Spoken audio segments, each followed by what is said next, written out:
রাষ্ট্র ও পুলিশের সাথে জনগণের বিভক্তি তৈরি হয়েছে মন্তব্য করে দ্রুত এ সংকট সমাধানের তাগিদ দিয়েছে শিক্ষাবিদ ডক্টর সলিমুল্লাহ খান।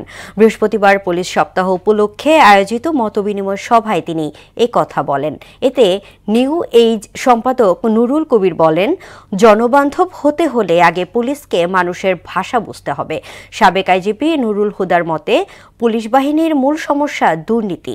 আরও জানাচ্ছেন কাজী ইহসান বিন দিদার। পুলিশ সপ্তাহ উপলক্ষে রাজধানীর রাজারবাগে নাগরিক ভবনায় জনতার পুলিশ নিরাপত্তা ও আস্থার বন্ধন শীর্ষক এই মতবিনিময় সভা। এতে অংশ নেন নানা শ্রেণী পেশার মানুষসহ পুলিশের বর্তমান ও সাবেক কর্মকর্তারা। আমি জনাব নুরুল কবির।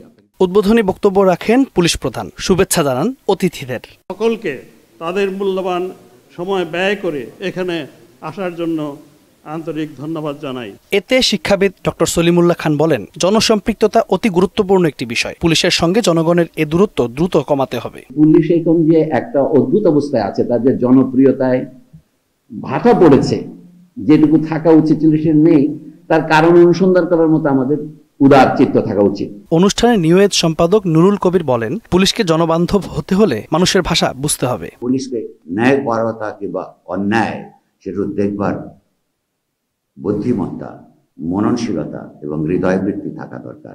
পুলিশ সংস্কার কমিশনের সমালোচনা করেন সাবেক আইজিপি নুরুল হুদা। কনস্টিটিউশন আছে, একটা লফটি কনস্টিটিউশন, কিন্তু কনস্টিটিউশনকে অপারেশনালাইজ করতে হলে যে সমস্ত রুলস রেগুলেশনসগুলো চেঞ্জ করা দরকার সেগুলো আমরা করলাম না।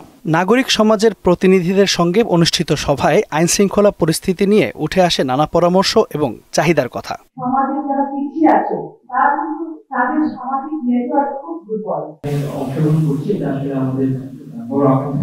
কাজী ইহসান বিন দিদার, মোহনা সংবাদ, ঢাকা।